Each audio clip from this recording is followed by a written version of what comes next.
Hello folks, I'm Alex, this is Alex Unabridged, and this is the Reader's Profile tag.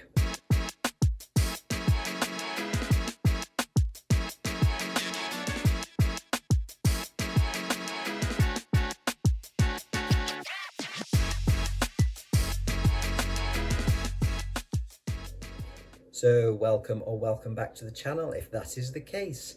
Yes, Tag Tuesday, and I got tagged last week, so I thought I would do this one. This is the Reader's Profile tag. This was created by Hilary at Book Bustle, and I was tagged by Pat at Book Chat with Pat. So thank you very much, Pat, for that tag. I will leave the links to Hilary's and Pat's videos in the description as always, so do go check those out. Okay, so let's get straight into the prompts then. So prompt number 1 is, what for you makes a good book? I think sometimes it's kind of, it varies dependent on why I'm reading, as in what do I want out of it, and also what the genre is.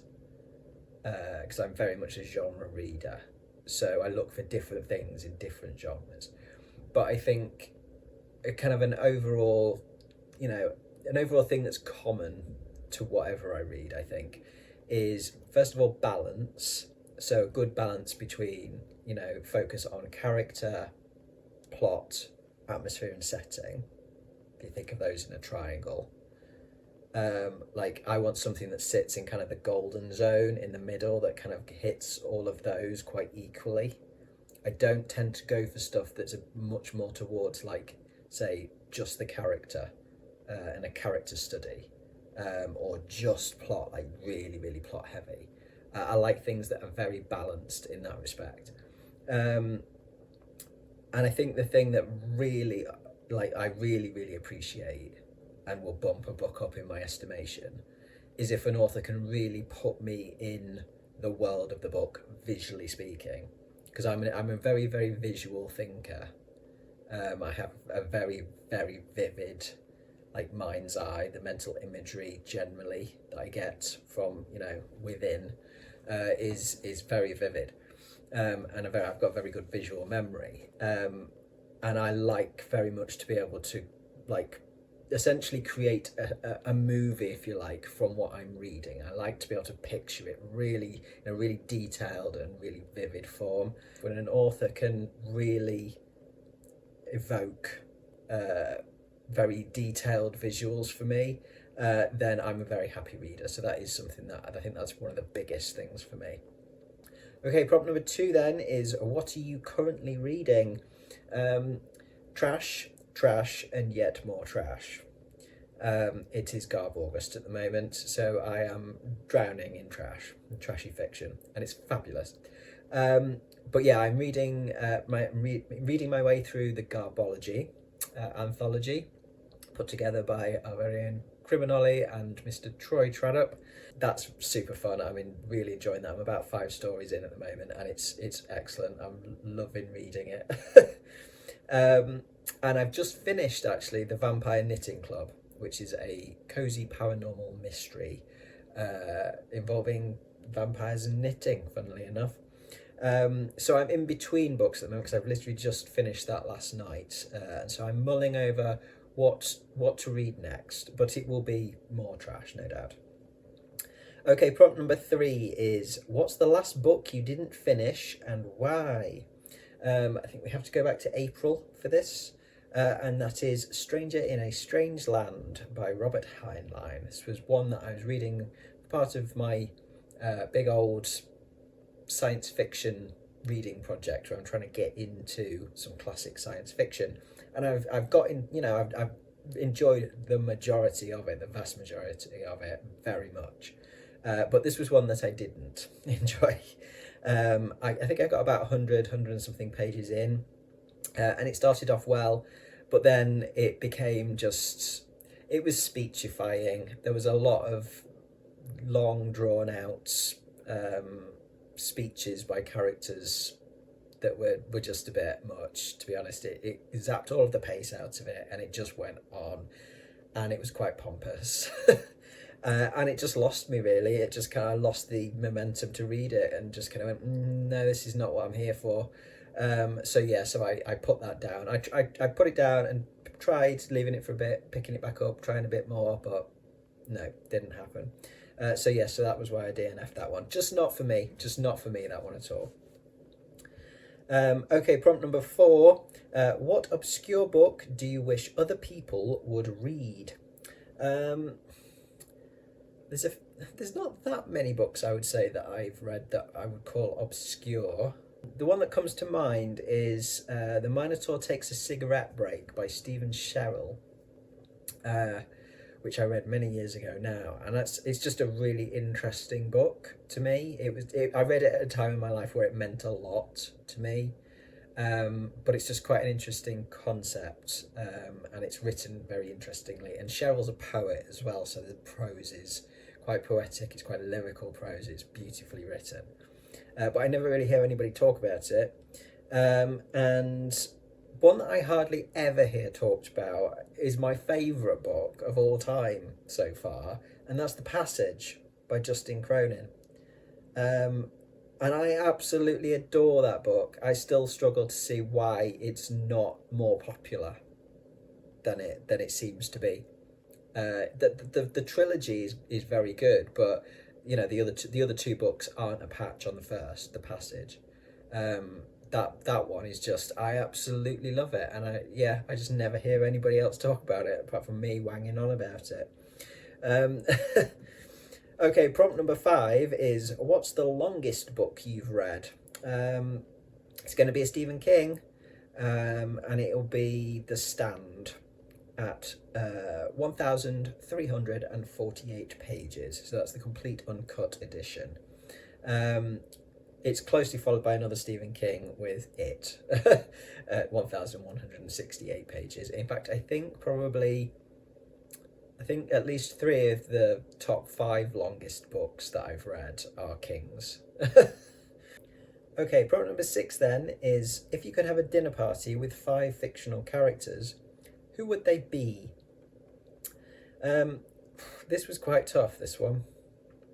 Because I'd want to make sure that I think they'd all get on. So I think and 2 of them kind of come as pairs as well. So the first pairing would be Sibling Dex and Mosscap. So that's the monk and the robot from Becky Chambers' duology, which is a psalm for the wild-built and a prayer for the crown-shy. Just because I think they'd be incredibly interesting. Sibling Dex is a non-binary character, so I would feel very much at home with them there. And Mosscap's just asks a lot of questions, and I think that's good for getting, kind of the dialogue flowing, the conversation flowing at a dinner party. And he's very interested in other people. And Sibling Dex is just, quite sweet, quite chill. The other pairing is Merry and Pippin from Lord of the Rings, because, again, I don't think they come individually, really. I think you want them as a pair.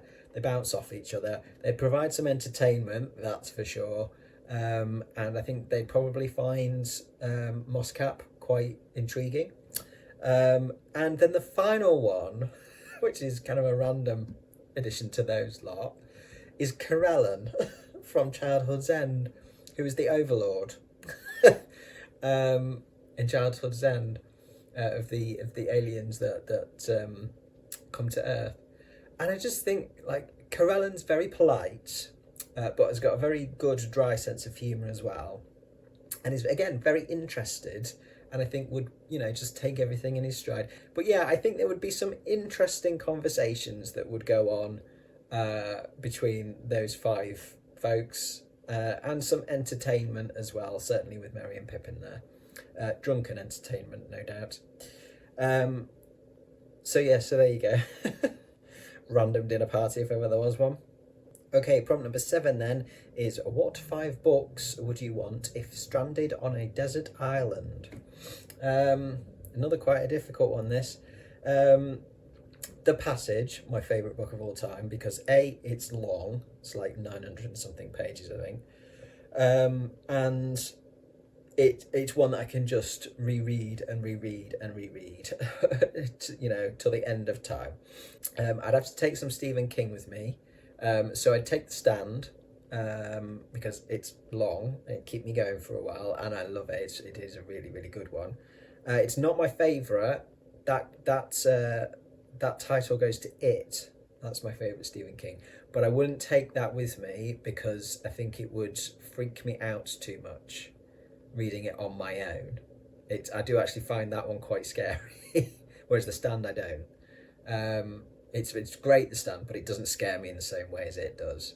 Then for something just nice and chill and kind of quietly philosophical, that kind of thing, I would got to take some Becky Chambers for that, and that would be the novella To Be Taught If Fortunate, which is actually slowly, gradually becoming my favourite Becky Chambers read, even above the Monk and Robot books, which I adore. I just something about that one I really, really love. So yeah, that one I would take with me. I would have to take Project Hail Mary, and I'd have to have it on audiobook, I have to say. That is a complete comfort read, that one, or comfort listen for me.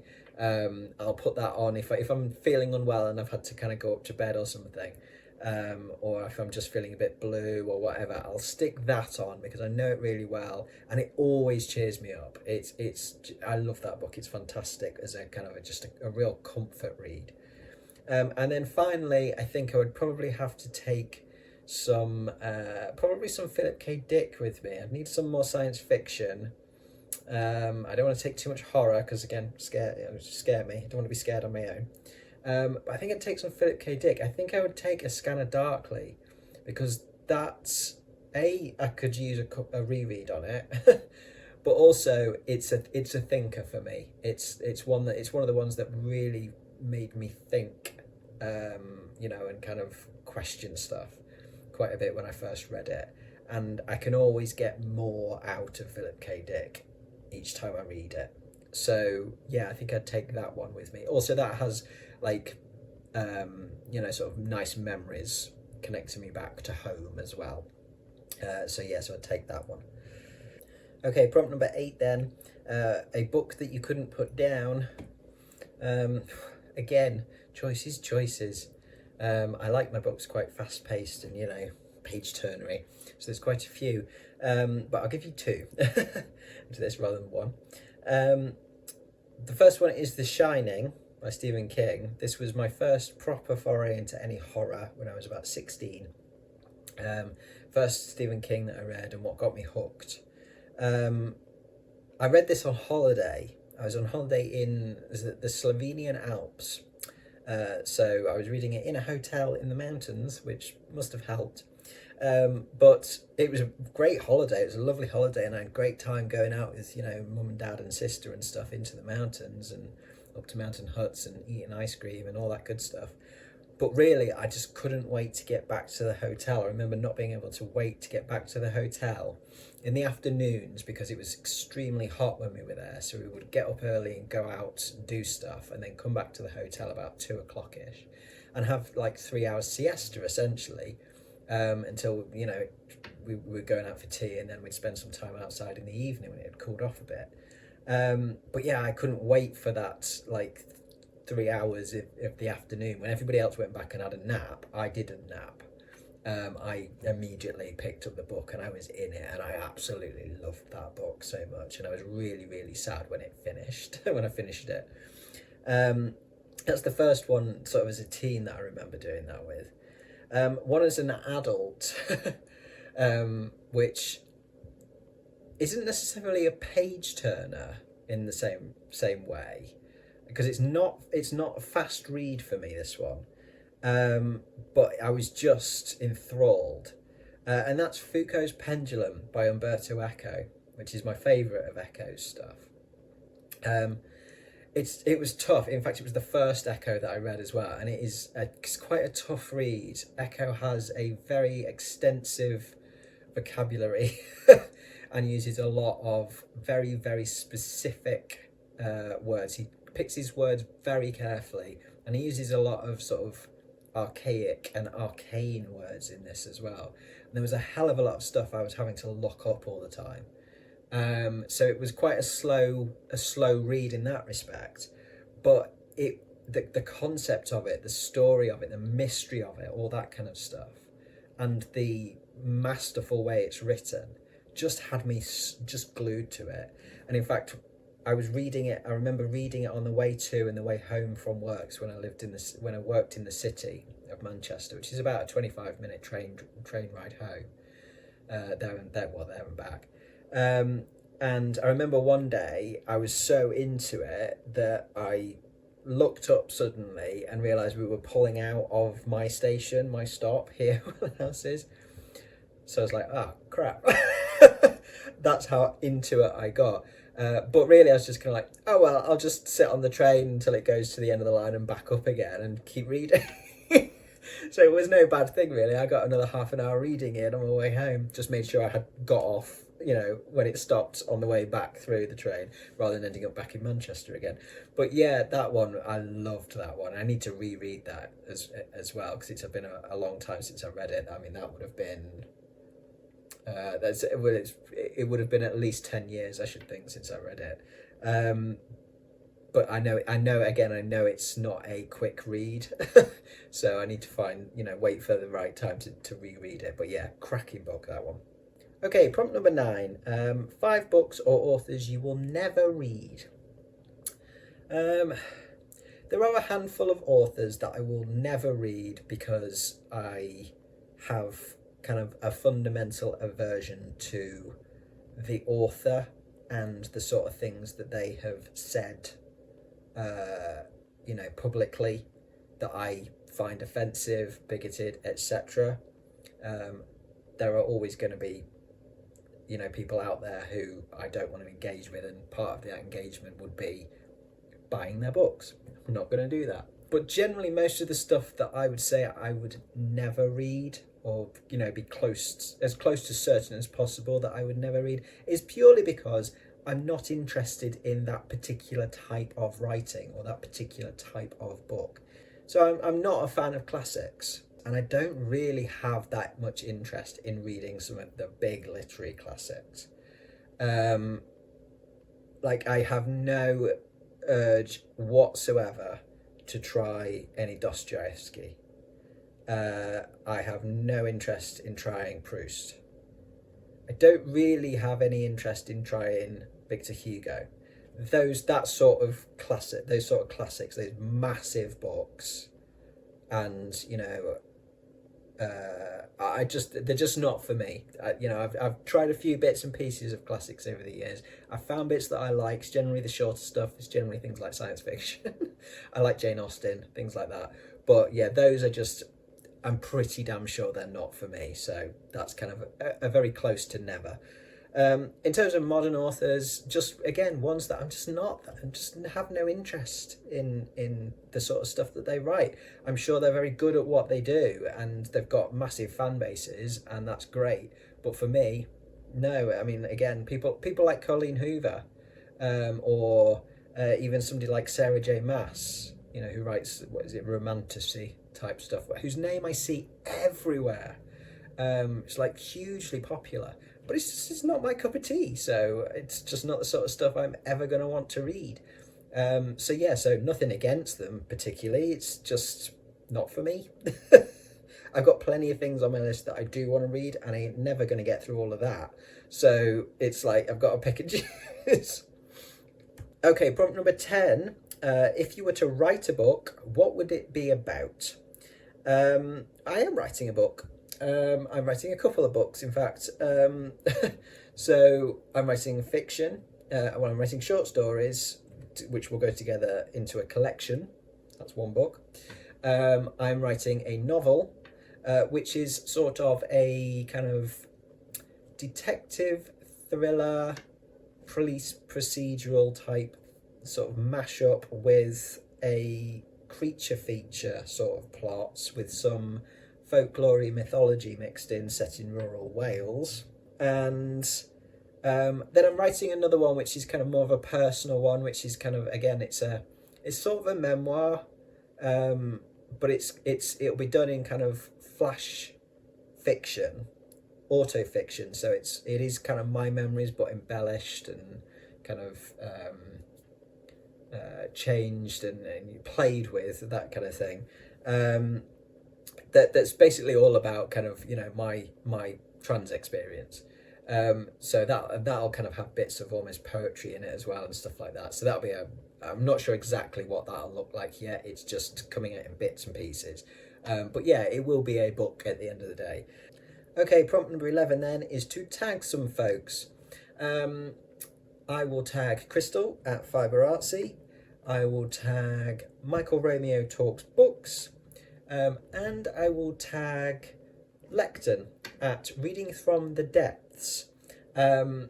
If you've not come across Reading from the Depths yet, do go check out Lekden's channel.